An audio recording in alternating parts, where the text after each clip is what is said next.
Hello YouTube world.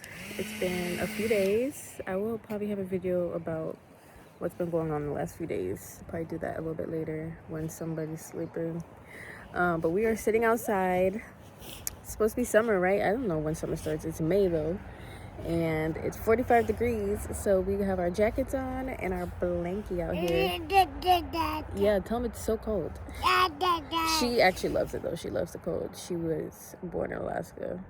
She's a little polar bear. But we're out here doing bubbles. So if you hear a little sound, it's our little machine keeping her occupied for a little bit. She just likes watching them float around. But I decided that my stories are gonna work the way my brain works, which is not very linear, okay? I'm just gonna tell the stories as they come because that's gonna be the story I'm in the mood to tell at the time. So, yeah. So today, I thought I would tell the story about how my husband, still my husband, I don't know, talk about that later too, I don't know what's happening, but how he broke no contact after like almost 4 months. It was almost 4 months. The dogs are here with us, so they like, they look out. They'll let me know if anything funny is happening around me. So he broke no contact on a Monday, which is funny because, I don't even know if I really believe. I believe in God, okay? First and foremost, I believe in God. And I like, spiritual stuff like, angel numbers and this and that. I don't know because I see a lot of angel numbers and I'm like, maybe there's a meaning behind it. Is it God trying to like communicate something to me? Is this, I don't know. I would love to hear people's opinions about this because I kind of go back and forth on how I feel about this stuff. Looks like there's an otter in the water. We have like this body of water in our backyard. But anyways, so I kept seeing these videos pop up on TikTok like, oh, your person will break contact on a Monday or a Tuesday. And I'm like, these are so weird. How do they know? Like, I just bypass them. I don't pay them any mind, whatever. And yeah, so I kept seeing that. I had a brain fart for a second. Kept seeing those videos. I saw those videos for weeks and they were just randomly, and I don't even really watch that kind of content too much on my TikTok. So I was like, why is my algorithm giving me this? And then it was about 3:30 in the morning on a Monday, the end of March. I'm not gonna give specific dates because I don't know. But it was like 3:30 in the morning on a Monday, and my husband's mom was calling me. Mind you, they're 4 hours ahead of us. Yeah, they're 4 hours ahead of us, time zone wise. But I had like woken up at the end of the call, so by the time I woke up, I wasn't able to answer it. So I was like, a lot of people forget that there's a time difference and whatnot. So I'm like, she probably forgot that we're this many hours behind. I'll call her when I wake up. So then maybe like 10 minutes later, one of my best friends calls me, and she's in Texas, and she calls me, and she used to live up here, so I know that she knows about the time difference. Like, she's very conscious about that kind of stuff. So I was already up because the other phone call woke me up. But she called me, and I was like, oh, if she's calling me at this time, there's something going on. Ooh, it's windy out here. We're about to go inside, baby. So I was like, if she's calling me, there's something going on. So I answer it, and she's like I think they're 3 hours ahead of us. So that's like 6 o'clock in the morning for her. And my girl got kids too, and a life and work. So she was half asleep, and she was like, girl, your husband keeps calling me, because mind you, he didn't have my new number at the time. I got a new phone, new number. I still had my old phone, but I used to keep it off. So he had tried to call me on there, but the phone was off. And she was like, he keeps calling me. And she didn't even really know what was happening, but she was like, call him if you want to. I don't know. He's trying to get in contact with you. It's basically an emergency. So I was like, okay, no matter what, I still care about him, no matter what we were going through at the time. And we still are related to the same baby, no matter what. Nothing in life is going to change that. That is her dad, no matter what. So I end up calling his mom, I believe, first. Because I'm like, that's probably what she was calling me about. Because he was staying at his parents' house at the time. So I call his mom, and she tells me that the U.S. Marshals just came and picked him up. When I tell you, I was in shock.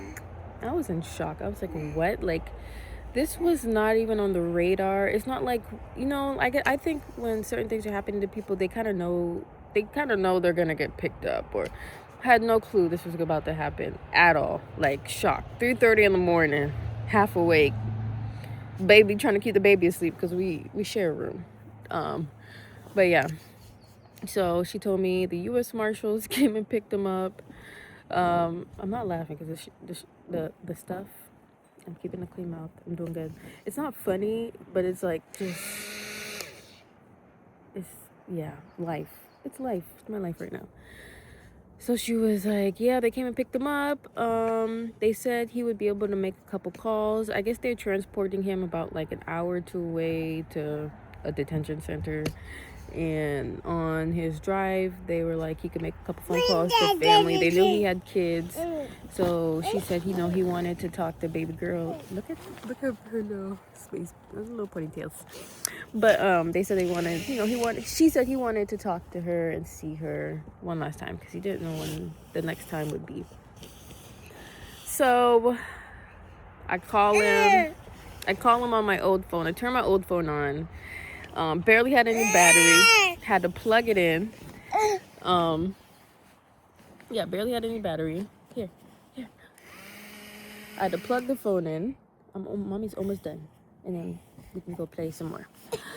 Plug the phone in. I call him off of that phone because I had his number in that phone, and he's in the truck, like an SUV. I don't even know what it was, with the U.S. Marshals. And we're just sitting there FaceTiming like it was nothing. He got to see the baby. He got to talk to her a little bit. And we were just talking. And that was the first time we had spoken to each other since the dogs be tripping. And every little noise, which I guess is good, keeping us safe. But that was the first time we had spoken since, ow, don't pull mommy's hair. This is chaotic.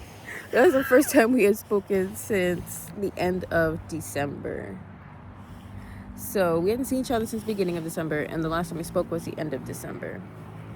He was still talking to my daughter, but he was doing it through my mom at the time because we had some stuff going on between us. And yeah, I'll leave it at that for now. That will probably be a story time later on. So he's still talking to my daughter weekly, but it was through my mom. They would do FaceTime calls. So he and I actually hadn't spoken since the end of December. So that's when he broke no contact. He was blowing me up. He was like, you know what? I know we got a lot of stuff going on between us, but right now, this is serious. And, we kind of have to... He's like, I'm not forcing you to do anything, but this is kind of... Let's put some stuff to the... You okay? Let's put some stuff to the side and deal with this. And I completely agree. Like, we're family and whatnot. And from that day, we have spoken a lot. I mean, they transported him from South Carolina back up here to Alaska. South Carolina is where the feds picked him up. And they transported him back there. And it wasn't straight. He had to go there to another place, to another place, to another place, to another place. And then he finally made it back up here. So in between all that time, since that day that he broke no contact, we were speaking very regularly everywhere he went, putting money on the phones, or some places had messaging services where we could kind of like email back and forth, but most of it's been through phone calls. And with that, he said just going tracking back, when he was in the truck with the U.S. Marshals, he told me he had prayed to God that we could at least just have contact back with each other so we could talk. Because I think letting other people be involved in our situation, a lot of things between us got mixed up, misconstrued, and it was tearing us apart even more.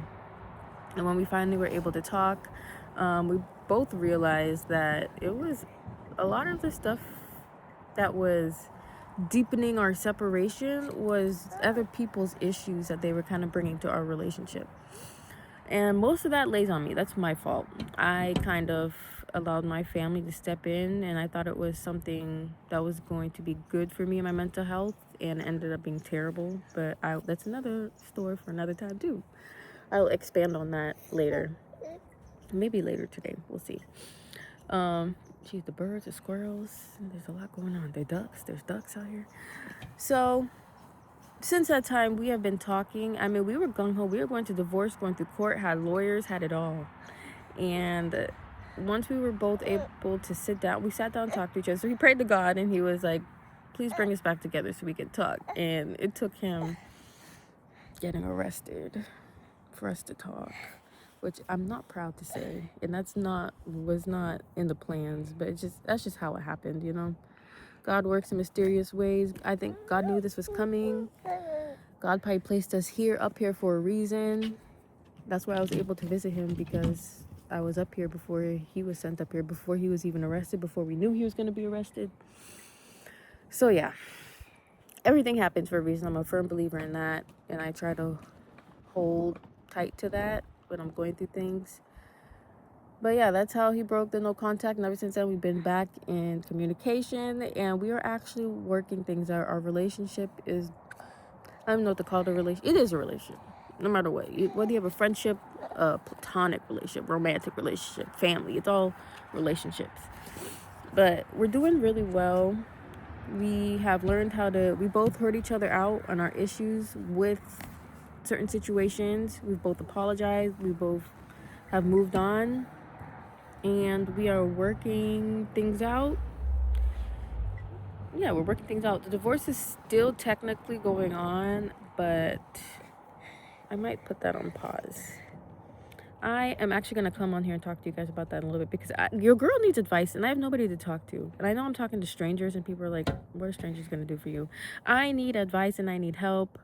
I need somebody to talk to. And you'll understand why I have nobody to talk to about this, really. So yeah, I would love to hear people's input, but I'll come on later and talk about that when baby's asleep. So yeah, that is how my husband and I got back into contact after not talking to each other for about 4 months. Since then he's been in custody. It's been 2 months, I think, that he's been in custody. We talk since he's been up here in Alaska, we talk every single day, multiple times a day. It's expensive. It's not expensive, but it adds up, because we could sit on there. A 15-minute call between us. A 15-minute call is like, I'm not even gonna say, because I don't even know how much it is. But it adds up, and I put like $40-$50 a week on the phone, and I still usually end up putting more. But we talk every day, and it means a lot. I feel like I have my best friend back. That's the father of my baby. And that is this person I want to be with, you know? We had a lot of things, a lot of stress. I'll get into that on later stories. But I feel like I have my best friend back at the end of the day. Somebody who I can be myself around. Somebody who supports me through anything. Like, he's the one who's pushing me to do this YouTube stuff too. He's like, you can do it. Every day I talk to him, he asks me what I've done, and he gives me advice, because he used to be on YouTube. Okay, he kind of knows the sauce a little bit. He's been helping me out a lot, giving me advice and whatnot. So yeah, that's how we got back into contact, and we've been in contact ever since. Things have been going great so far. And just pray for us, y'all, that things continue to grow. I am trying to keep your face out the camera. Pray for us. I pray every day about it. But yeah, I need advice, and I need some need some people in my corner just to talk to vent to. I need advice. Maybe people who have gone through some of the things or know about this kind of stuff. But yeah, this girl's killing me. Okay, I'm gonna go now. That was that story time. That's how my husband broke no contact. No, he broke our no contact situation on a Monday. And the TikToks were telling me for weeks that this was coming, and I didn't know. So yeah, I'll see you guys later. Thank you for watching. Thank you for subscribing if you subscribe, or if you haven't, thank you for just stopping by, watching for a second, for a minute. I appreciate it all. I really do, from the bottom of my heart. I hope I get to a point where I can give back. That's really what I want to do. I want to give back. And I hope people appreciate the fact that I come on here real and raw. I try not to sugarcoat anything. I am putting my life out for the world to see, but in hopes that I'm so tired of seeing perfect and people pretending to be perfect, and maybe they are perfect, maybe their life is perfect, but I feel like a lot of us don't have that, and it's not really shown too much. So I want to come on here to encourage people that you're not alone. I know I'm not alone, and I also want to find people out there going through similar, so I know I'm not alone. I know I'm not, but I would love to have that village. But thanks for watching. We love you guys. Say bye, JoJo. She makes me touch my heart. That's what I do to her sometimes. Yeah. All right, it's almost nap time. We're about to get it on. I'm about to run her tired so that she lays down for this nap and I can record some more videos. All right, bye.